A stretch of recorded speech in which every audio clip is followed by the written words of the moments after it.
You might be wondering, in the midst of Lent, with Ash Wednesday just behind us, why spend some time together studying Genesis? And I'm going to offer 3 reasons before we turn to the text at hand. First of all, Genesis is featured this year in the lectionary. That is, the texts that are a guide to those who preach and teach during these seasons, for texts for them to consider, to reflect on, to pray upon, to teach, to preach. Genesis 2 and 3 are actually lectionary texts for today, this Sunday. And tonight we will be spending our time in the Garden of Eden and wondering about the so-called second creation account. And indeed, Ash Wednesday, to dust you shall return, from dust you are, to dust you shall return, is from Genesis 3. So as we think about Ash Wednesday and what it is exactly to be a human being, that all takes its origins out of the Genesis 3 story. So we'll spend a good bit of time tonight wondering what exactly happened in the garden. The other, a week from today, the lectionary text for our prayerful consideration is Genesis 12, which is where I hope to get by the end of our time together. We're just going to cross over from the primeval history, that is, these first 11 chapters, into the beginning of what are called family stories, generation stories. And the first generation of stories, of course, is that associated with Abram, Sarah, Hagar, Ishmael, and Isaac. So I'm going to cross us over the very last night and over the threshold into those stories and talk about promises. As we think about being of dust and of the blessings and promises that have marked our existence as the people of God, it seems fitting to take up the book of Genesis, particularly these first 11 chapters, in the season of Lent. The second reason that I would like us to take up these stories in these days is because these really are stories as we reflect and repent and imagine what it is to serve Christ in the world and to follow Christ to the cross. These are stories that are primal in origin. They are about the origins of humanity. They're pressing questions: what does it mean to be human? Who is God? And what is the nature of the world and our role within it? These are questions that are pressed by every community in every time, and it is worth our while to cycle back to stories that have been foundational for our own identities. Clifford Geertz, an anthropologist, talks about how humans are incomplete by definition. That is, whereas animals have their instincts hardwired in so that they know how to survive and thrive, humans have to seek out instruction, and they have to seek out stories of origins to help explain and understand who they are.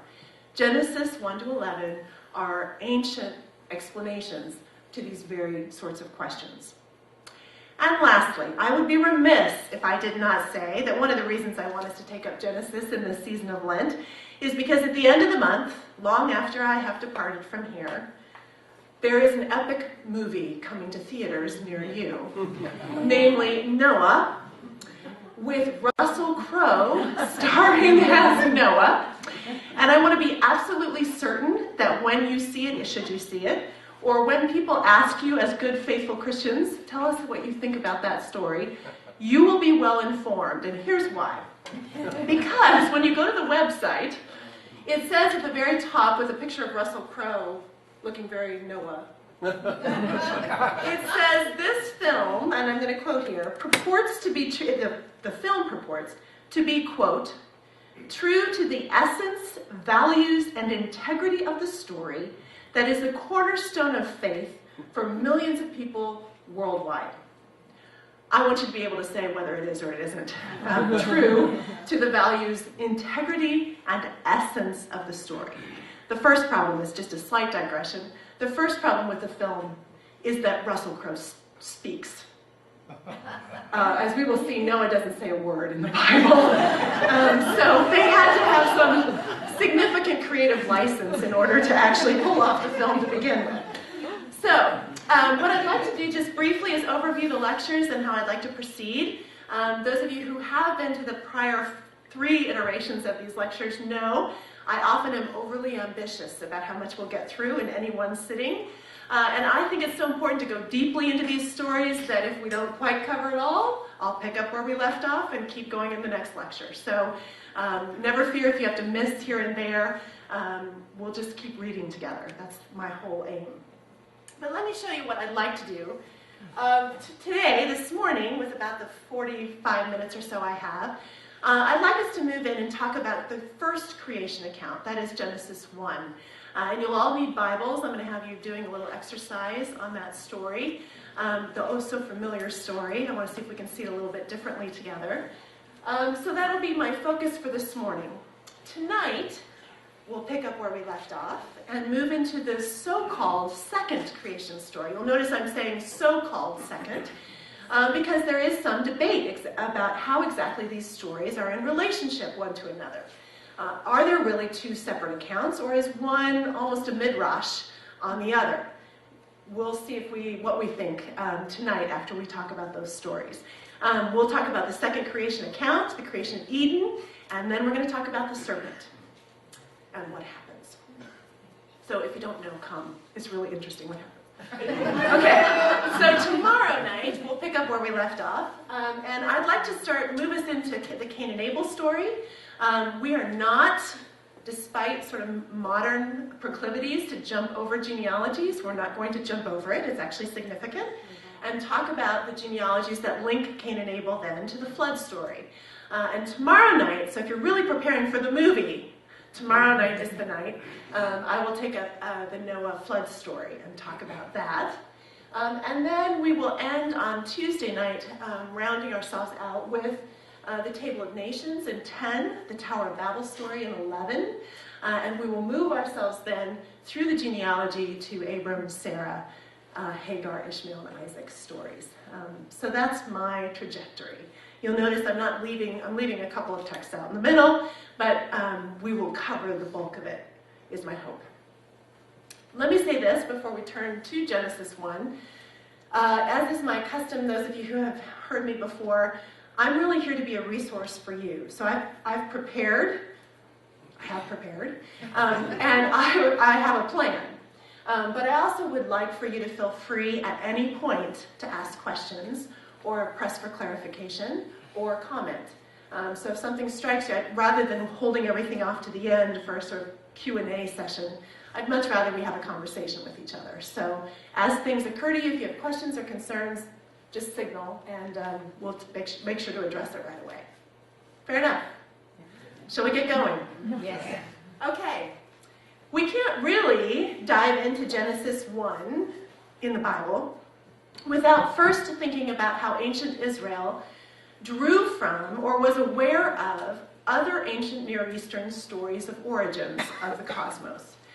That is, in the same way that Genesis 1, the first creation account, is not creation ex nihilo, creation out of nothing.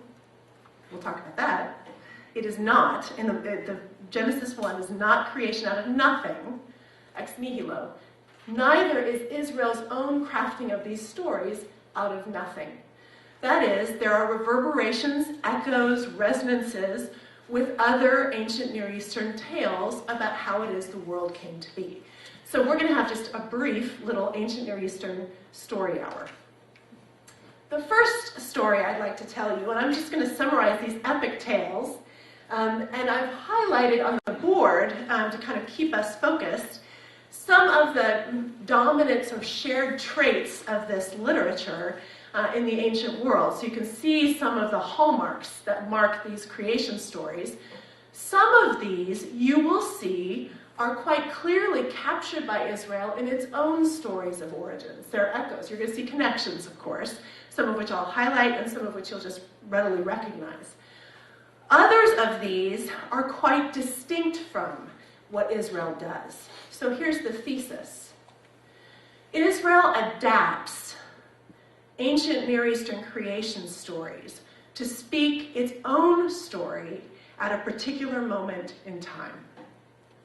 So it's drawing from the cultures around it in order to tell its own story. And it makes some rather striking and rather significant changes.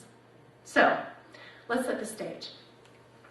The first and perhaps most famous ancient creation story, ancient Near Eastern creation story, is the story of Enuma Elish, when on high is the title. The Enuma Elish actually begins not with the creation of the cosmos, but with a theogony. That is, a story about the origins of the gods. And it starts, actually, with deficiencies, what there is not yet. So the skies above and the earth below had not yet been named. They had not yet formed pastures or reed beds. There's a lot of this language of lack. I'll flag it right now for you. When we turn it over to Genesis 2 tonight, guess where Genesis 2 starts? In an occasion of lack, when there was not yet herbage, and where there was not yet someone to till the soil. So this starting on a deficiency and lack is a feature of this literature. In the midst of all of this, there are two characters that are quite significant, and they are waters, two gods of the waters. Apshu, who is the god of fresh water, and Tiamat, who is the goddess of salt or sea waters. They're the parents who bear all of these gods in generations. The first half of the story is all about the generations of gods that are birthed by them. Lachmu and Lachamu, they are the silt gods of the rivers. Anshar and Kishar, the heaven and the earth horizons. Anu, who is the sky god. Ea, who is the wisdom god. And eventually, keep your eyes focused on it, Marduk, who is really the hero of the narrative. Now, what happens is interesting in this creation story because we get family conflict. It's almost like you're being invited into a reality television show about the gods. After all these generations are on the stage, the gods of about the third generation, that is Ea's generation, the wisdom god, they're inclined to dance and party too much.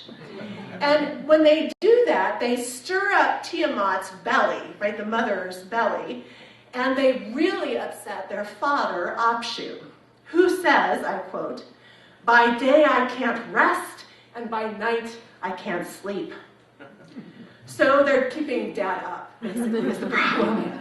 Tiamat ridicules Apshu, right? She exerts her maternal instinct to protect these young whippersnappers. And Apshu, apart from his wife, family dynamics here are not healthy. Apshu hatches a plan to destroy that generation of gods. The young gods catch wind of this plan, and Ea, the god of wisdom, casts a spell on Apshu, puts him into a deep sleep. Ea steals his cloak and kills him. Okay, we're getting to Genesis 1, I promise. Later, so this sort of scene 1, family conflict, I want you to hear it strongly. Family conflict and intergenerational conflict among the gods. Later then, after the birth of Marduk, our hero, Anu, one of these gods, stirs up winds with which Marduk can play. And as Marduk, bouncing baby boy Marduk, is playing with these winds, again, the older gods are perturbed. They say and protest to Tiamat, "Our grip is slack, our eyes are sunken." They also cannot get enough sleep. Tiamat, strangely enough this time, agrees to side with the older generation and destroy the younger generation. The older gods prepare for war, and Tiamat, who has a new lover named Kingu, who will be important later, they lead an army of monsters into battle against the younger gods. Well, to make a long story short, the god who protects these younger gods, or comes up on behalf of these younger gods, is Marduk, the whippersnapper, wind-slapping god. He's selected to go to battle, but on the condition, which he sets, that if he wins, he will be sovereign, and anything that he decrees or declares shall come to pass. The gods, who are eager to have this battle stopped, agree to this, and Marduk is confirmed after a very important moment. Marduk turns to the heavens and commands that a constellation be destroyed. It goes out of existence. And then, here's the thing, I'm being obvious about connections, right? Then Marduk speaks, and the constellation reappears. The power of speech to create. The battle begins. I'll be quick. Marduk dispatches a fierce wind to open up Tiamat's mouth, and he shoots an arrow that pierces down into her belly. The north wind carries her blood over to the gathering of father gods as proof that he's been victorious. And what does he do after he's been victorious? He rests. Then, it's only then, after this conflict, this battle between the gods, that creation happens. And the way it happens is that Marduk takes Tiamat's corpse and dismembers it. Here's a quote. He sliced Tiamat in half like a fish for frying. Half of her he put up as a roof in the sky. He drew a bolt across it and made a guard hold it.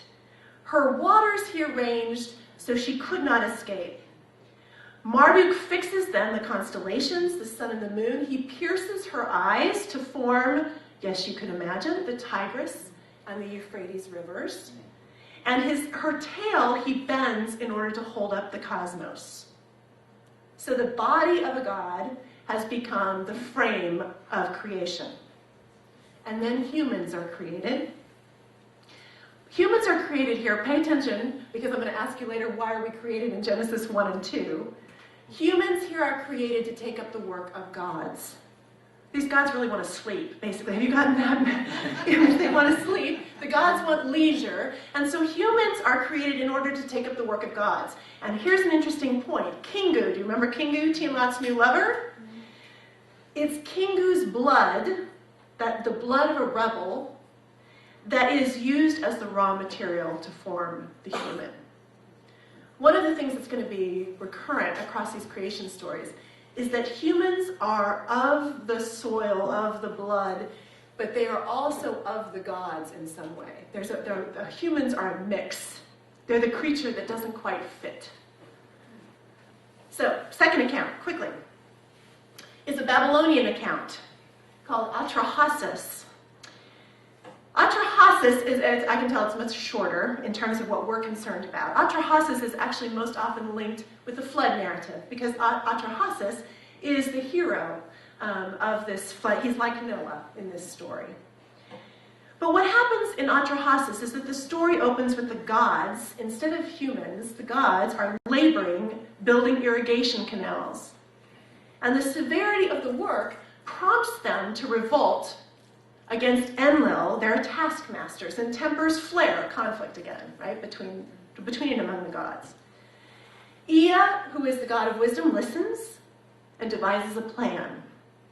One of the gods, the leader of the revolt, will be selected for destruction, and from his blood, Belit Eli, or Mami, will create a mortal so that he might bear the yoke or the load of the gods. So in fact, notice again, a god is slaughtered.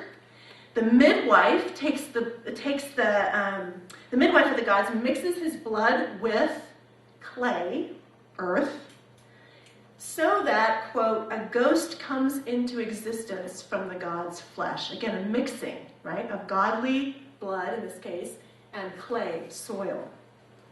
Something about the god's spirit, then, is retained in this human creature. Now hear this. 14 pieces of clay are fashioned to make 7 women and 7 men. Quote, 2 by 2, they were created. Mami, of course, rejoices and pronounces then to all the gods, I have imposed all of your labor upon these mortals.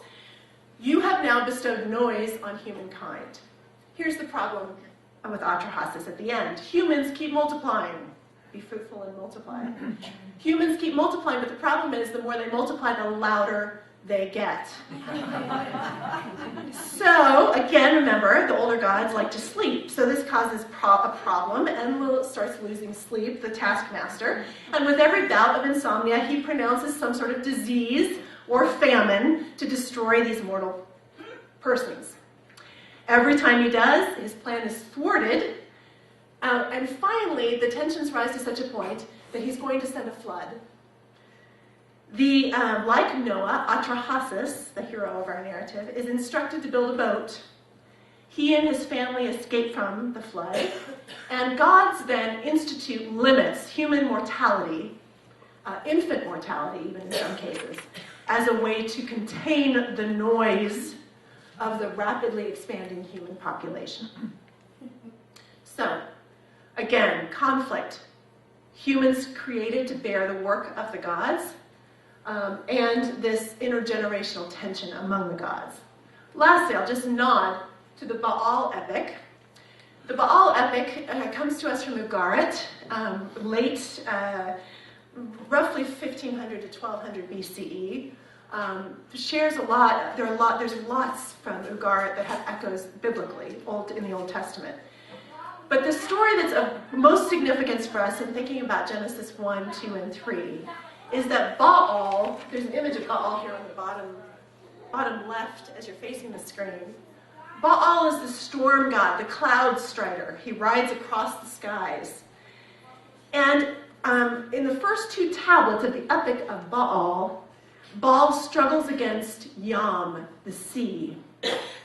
It's conflict between the warrior god and the god of watery chaos that ultimately leads to Baal's space in which to construct his own palace. So, guess how long it took him to build his palace? 7 days. Okay.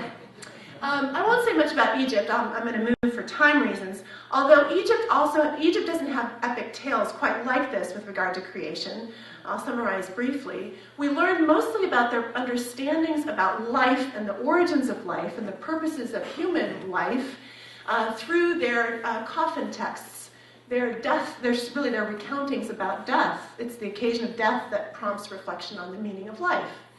And we find there various traditions, various gods, one of whom, Atum, for example, self-evolves. The god himself evolves into creation itself. You have Ta, who speaks and things are created. It starts in his heart and comes through his mouth. It is speech that creates. And you have Amun, who does a similar sort of a combination. I do have a quote. Amun is known as the great honker. Because there's a wonderful line in the stories about Amun that he honked by voice into existence the first dawn.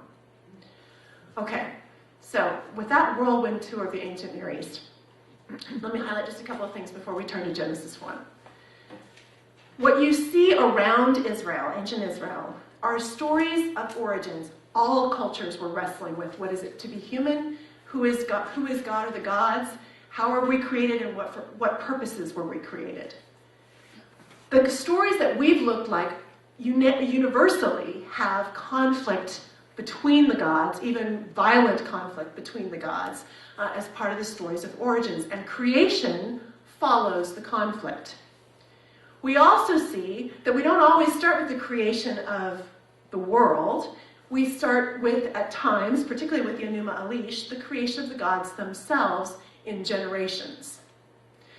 So, let's turn to Genesis 1 and see what Israel does at a particular moment. And I'll say this now and I'll return to it later. Genesis 1:1 to 2:4, we'll talk about where does the story end. There's some debate.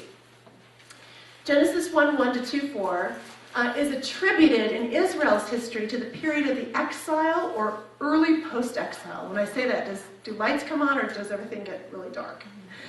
The period of the exile, Israel, the southern kingdom, goes into exile in 587, series of deportations. 587 BCE, Babylon takes them into captivity. And they are in captivity until Cyrus the Persian allows them to return, allows people across the empires to return to their homeland in 538 with the Edict of Cyrus.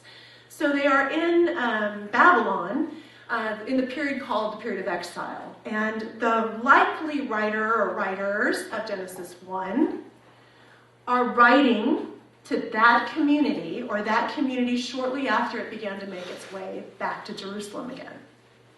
Fair enough? Mm-hmm. So imagine what this story, situate yourself as readers of this story in Babylon, primarily, and think about what it's saying about Yahweh, the God of the Israelites. So, Let's turn to Genesis 1. We're going to do an exercise together. Because as we make our way through, you're going to see repeatedly, I want to underscore a point about how to read these texts. And that is, it's not just what the text says, it's how the text says it. It's a skill we work on a lot in seminary. Our students are constantly being pressed to ask this question. It's not just what the text says, it's how it says it. So we're going to spend a moment and see how Israel talks about creation. Take a second. I'll give you half a second. I'll give you a little bit longer. What I'd like you to do is take a moment and read through Genesis 1:1 to 2:4a. And as you do it, here's what I'd like you to pay attention to. I want you to be thinking about how is this text structured? Are there subunits? Is there a way you can divide the text into smaller portions or scenes, so to speak? And then we'll come back together again. Is everybody clear? You're sort of basically outlining the text. How would you outline the text? I will tell you right now, it's fairly obvious, but I want to get it in front of us. How would you outline the text? What are its structures?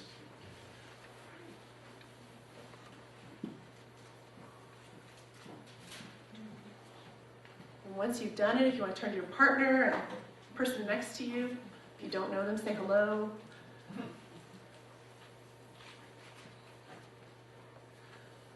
If you see large structure, do you see structure within structure? And if so, what is it?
See structure, pay attention to also when the structure is disrupted or broken, and for what reason.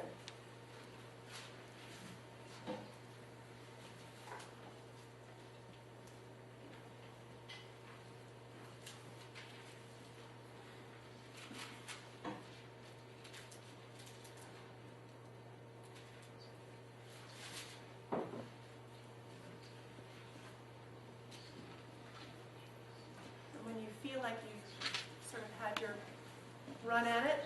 If you look up, it'll give me a sense of where people are.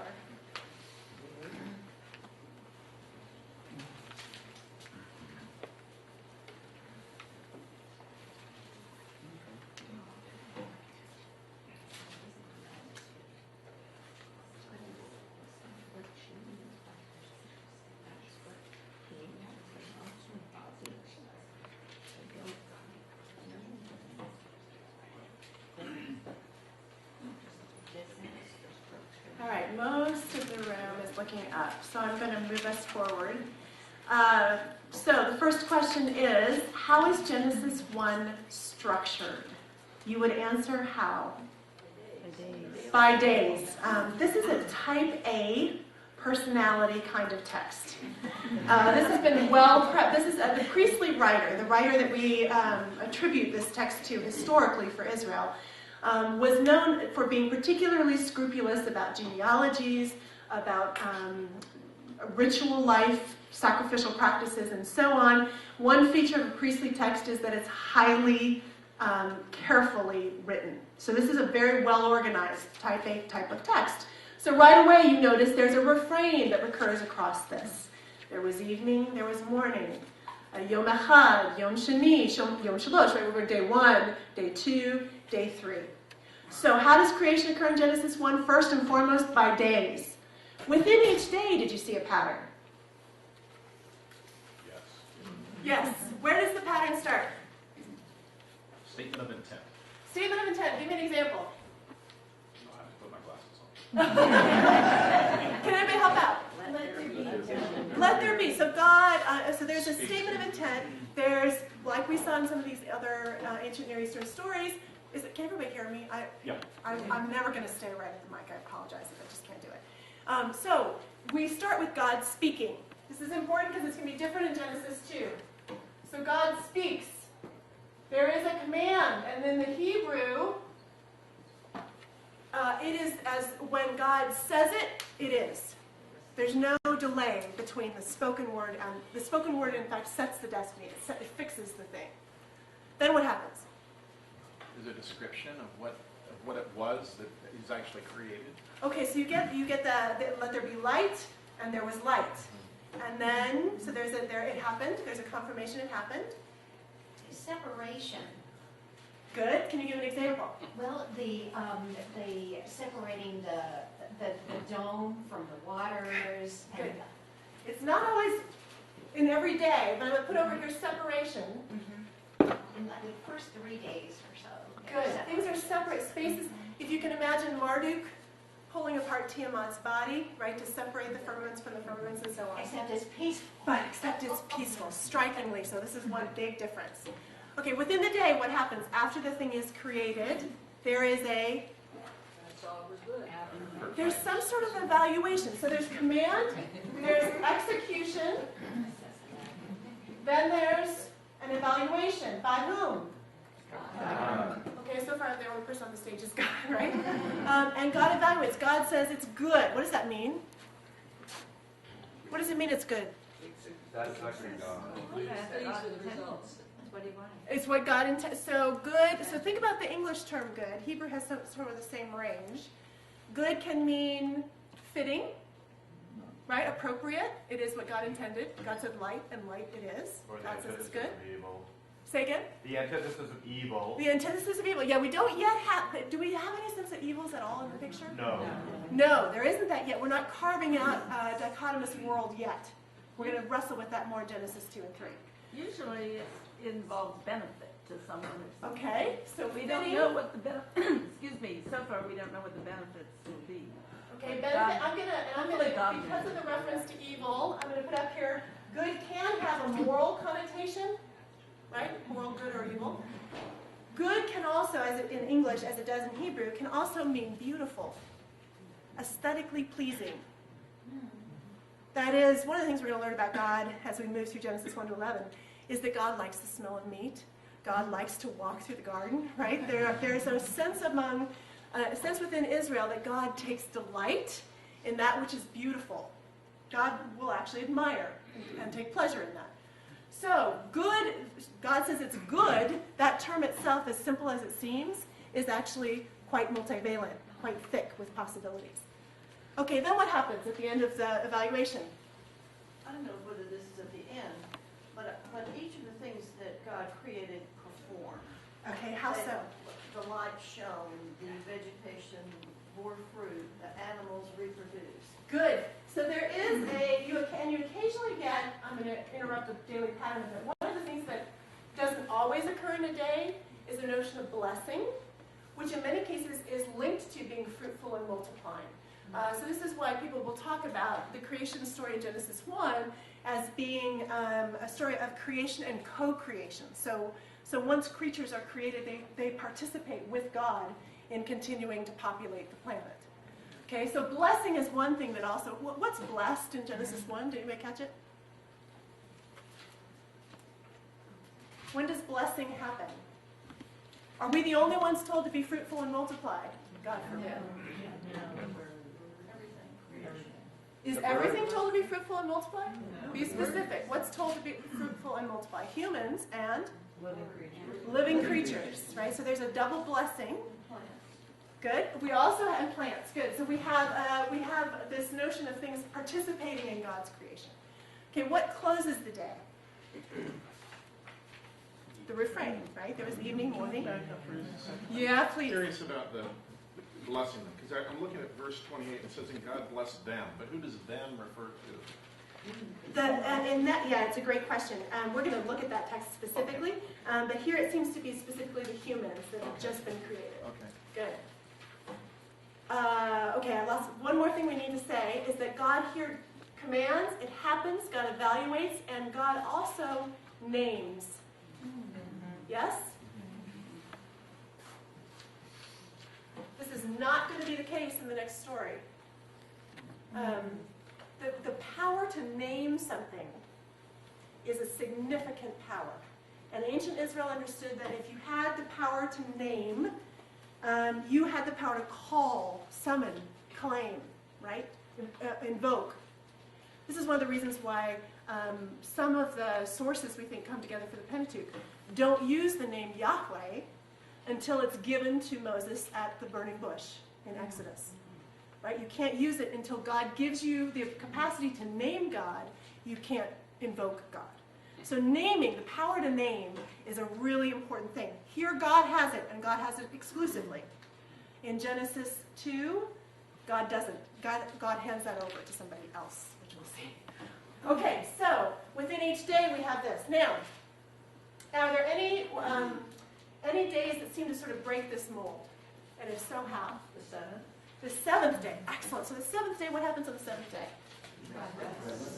Unlike all these other days, God takes a Shabbat. God institutes rest. Sits back from creation. This is my Jewish rabbi I studied with said, this is the God who sort of pulls back and takes a look and enjoys, relaxes afterwards. Much like we saw Marduk, right, after conflict. There's this notion that the gods rest at a particular moment in the creation story.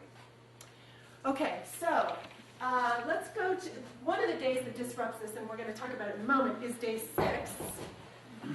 The creation of the human.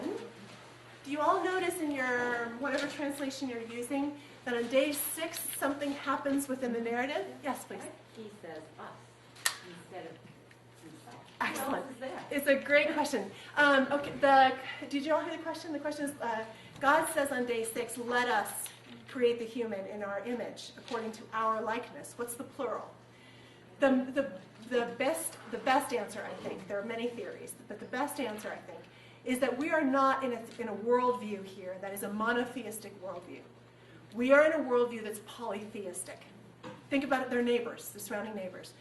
And there is an understanding for Israel until very late in its own history. It's really only sort of early post-exilic, late exilic, post-exilic, you start to get a real strong move towards monotheism. Up until that time, they're monolatrous. That is, they have a sense of one God they recognize and acknowledge, but there may be other gods in the universe. What this let us is typically understood to be is a reference to the divine council in the heavens. Think of Isaiah 6, right? When Isaiah gets his call narrative, he's swept up into this courtly scene, and there are the seraphim and the cherubim, and holy, holy, holy, right? That's the notion that God sits enthroned in the divine council. The Hasatan in Job, the adversary in Job, comes to and fro from walking on the earth to report into the divine council. That's the worldview we're in. So, day 6, did you all see that we moved from narrative and then suddenly there's a break into poetry? We're going to talk about that verse, whether today or tonight. But there is a sense in which something distinctive is happening on day 6 with the formation of the human. And it's the genre that sort of signals a break. Something new. Anytime the text changes genre, you want to wonder why. What's being signaled? Yes, please. And then I'm going to go. Quick question. Yes. I have to go. Practical question. There are many people who believe, like floods, earthquakes, whatever it is an act of God. Mm-hmm. So we all ready as to help light suffering. But there are also people who say, well, I don't feel the necessary. You mentioned the gods want to sleep, Mm-hmm. and people make too much noise, so Yes. the flood came. Yes. So there are many people who and often scientists who say, well, I'm not in favor for all this because there are too many people in the world. Mm. So what is good to do? What is good to do with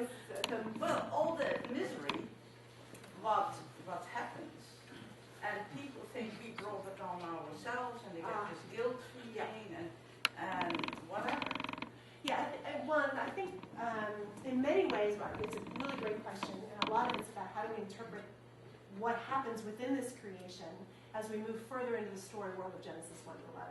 I think actually when we get to the flood narrative itself, we might want to pick up the questions specifically and think about how do we interpret that within Israel's own story and then within our own. There's no easy, you're naming a profound theological quandary of our own time, how to explain natural events and how to interpret their consequences for communities. This text right now isn't yet imagining such a thing. It's saying creation is, when creation was, it was good. It was not yet destruction set in on itself, and the human wrestling in the midst of it. So can I hold your question? We'll see if we sort of get to it as we get further into Genesis 1 to 11. Israel's not naive about the question you're asking. I just think later texts are going to be more effective in addressing it. I've got to move us for time. Well, last thought, and then I'm going to move. Oh, okay. It was just that the other thing I saw in day 6 was the whole sequence was broken up by this long speech of God to all the living creatures and to people. It's almost like, though, although it says God said to them, that God's talking to himself because there's no relationship yet with people. On day 6, though, God does speak directly to creation. Yeah, he does. Yes. And which hasn't been happening yet. I don't know whether they put that in that to just emphasize the importance of that day and God's musing over it because it was the most important thing for God. Very likely. Although very likely. It's in a different order in the second story. So exactly. So could well be that this is a further elaboration on the significance of that moment. But let's see why structure matters. Can I move us just quickly? Okay, so let's say why do this exercise in the first place? If you're outlining a text, here's the thesis. How you outline a text, how you discern its structure, will ultimately fuel the theological learnings you gain from it. How you see structure will shape how you interpret the meanings of a text. You ready? So if you outlined your text this way, looks pretty straightforward, yes? It's a linear outline. Each day builds on the day prior. It follows the pattern we've been talking about, the daily rhythm. This text has been called a doxology of sorts. It sort of sings, the refrain keeps coming in. You can imagine Israel singing it together. This is the text organized, outlined in a linear day after day after day. If I outline my text this way, let's see if my effect works. Yes, my effect works. Okay, so I'm so excited when I get anything to do. It's crooked, but it works. Okay, so when you structure a text this way, one of the things that interpreters have done, have argued repeatedly over hundreds of years, is that, and even recent commentaries on Genesis outline the text this way. What this leads to is a notion that the climactic moment in the story is day 6, the formation of the human, or day 7, God's Sabbath, the day that doesn't quite fit. Do you see it? There is a plot development. There is a move towards a climactic moment. And I can even support this outline of the text by saying day 6 is the longest. It has poetry within it. And by the time you get to day 6, every day it's almost as though you can feel creation becoming more thick because the text itself each day gets more and more thick, laden with description of what's created. Are you with me? So I can easily make the case. And so theologically, how would you start to preach this text? Well, you talk about the human as being sort of arriving at the pinnacle moment of God's creative work. And then God, once the humans are in the mix, God pulls back and rests. Creation is complete, and it is good. Hear it? Now, what about this? Let me get too off. Do you want to speak directly to this? Well, I was just wondering why day 2, that's the only one that God doesn't say that it was good. Yeah, it's interesting. There are a couple of places where it doesn't break. Other places God will say it's very good. So that's one of the parts of the pattern that doesn't always recur in every day. Yeah, it's interesting to know when and how. So are you ready? This is one way to outline the text. This is a way it's been preached and taught for a very long time. There's another way to organize the text, however. This is from St. John's Bible. This is sort of this way of thinking of the story, right? This is days 2 to 6, one panel after the next, building towards completion. I can also organize the text like this. So if I organize the text like this, notice what happens. On days 1 to 3, God creates a habitus, a dwelling place. Light and dark, we have to stretch a little bit, but light and dark. Sky and waters, dry land and vegetation. On days 4 to 6, then, God populates those habiti, with inhabitants. So, the sun and the moon inhabit the light and the darkness. The sea creatures and the birds inhabit the sky and the seas. And animals and the human inhabit the dry land and are vegetarians initially, eat of the veggies. The day that doesn't fit in both outlines then sits apart, day 7. You all know 7 was significant in the ancient world, signifying completeness and wholeness. It is the day that rounds out the 6 days. So what's the theological point you take from this? Is it that humanity is the pinnacle of God's creation? No. Where is humanity in this map? Amidst the other animals, right? Inhabiting a certain space God has created. Okay, how would you preach this text? God creates a place for you in the world before God creates you. God has made a space for you in the world before you even exist. So, how you outline a text will directly impact the theological conclusions you draw from it. So, we have time for one more. I think we have time for one more. Oh, do you hear? See, I have arrows. I forgot I had that. Okay, let me, I think I have a few minutes, right? I think I have a few minutes still. And I'll just pick up where we leave off. A holler signal, like just send me a universal signal for stop talking. Okay. What I do want to show you, but before we talk about the formation of the human, you'll notice I started with the ancient Near Eastern stories and talked about why was the human created in those stories. So we want to think about the particular formation of the human in Genesis 1. But I do want you to see that we are in a very different worldview, if you haven't already picked that up, when we step into Genesis 1. It's an ancient understanding of how the world is. This is it's not big enough for you to really see all of it. But ancient Israel, like its compatriots and surrounding cultures, understood itself that Earth was really a floating island in the midst of waters.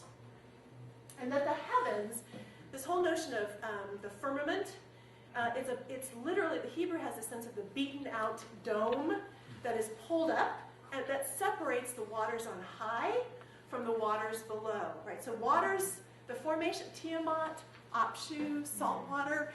Where is God at the very beginning of Genesis 1? The Ruach Elohim, the Spirit of God, is merahefeting. Blurring Hebrew and English in one thing. It's hovering like a bird over the waters, right? The waters are there in the beginning. This is not creation out of nothing. Like its compatriots, God, Yahweh, creates in Genesis 1 where waters are part of it. Waters are chaos. Notice that the edges of the world are held up. It's mountains that ultimately hold the ark of the firmament on high. So if you want to know where to meet God, the Colorado girl in me smiles, you go to the top of a mountaintop, right? That's where heaven and earth literally meet because the mountains are holding it up. Notice too, there is this, you see the sun and the moon and the stars. There are holes, you can't see it probably, but there are holes in the upper firmament. Because the notion is there are storehouses. When it snows, God forbid, you all have had enough, but when it snows, what's the notion? God opens up the storehouse of snow and unleashes it. It's a channel from the waters above to the populations below. Underneath this floating island is Sheol, the underworld, and under that is even more water. Notice this. This is the Babylonian. This is one of the oldest maps we have. This is the Babylonians' view of the world. Again, it's a disk.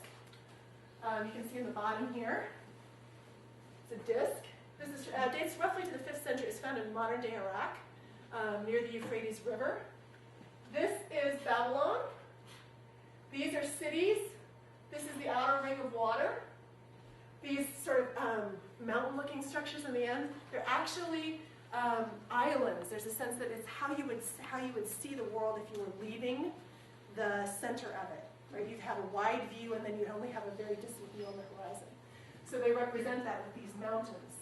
This is a canal of water down here, but the center is Babylon, Israel. I was telling my friend this morning, the friend I'm staying with, it's sort of, have you all seen that poster, New York City's view of the world? Yes. Yeah. You know this, right? It's really just New York City in the middle of things, and then there might in the distance be California somewhere out there.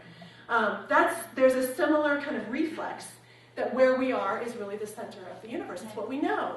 And on the Babylonian map, from what we can read of the cuneiform around it, there is a sense that everything beyond it, it's like where the birds travel to, right? Where the sun disappears at night, right? There's a sense that there's something beyond, but they don't have the capacity to know what it is. Okay, I think I'm going to stop there, because I do need to let you all go. And talking about what is the human created for is too important to do. 2 seconds talking fast. So tonight, I'll pick up with, I sort of summarize what are we learning in the first account about God, and talk particularly about the formation of the human. This is a remarkable, what Israel does here is remarkable, given the ancient Near Eastern stories I've already shared with you. Israel does something quite different with the formation of the human and the purposes of the human in the world God has formed. So we'll start with that and then move into the second creation story tonight. Any last questions or comments? Thank you for participating with such energy. Oh, please. It struck me the question about the us. Yes. Verse 26. Is that linked to John 1? Oh, yes. That's a whole lecture in and of itself. The let us, in the ancient, this notion, okay, so the question is it linked, in the ancient world, it's linked to divine counsel. It certainly gets linked in Christian thought to the Trinity, the plurality of it. Even within Israel, later traditions will talk about wisdom personified as a woman. Proverbs 8 is a great example of this. We could do Proverbs 8 again. Is an account where wisdom is with God at the very beginning, as God is creating. So some see Proverbs 8 as actually sort of a midrashic riff, that's sort of same thing, on this Genesis 1 text, that there is someone else with God at the beginning, namely wisdom. And that has clear connections to John 1. Any last comments or questions? Thank you for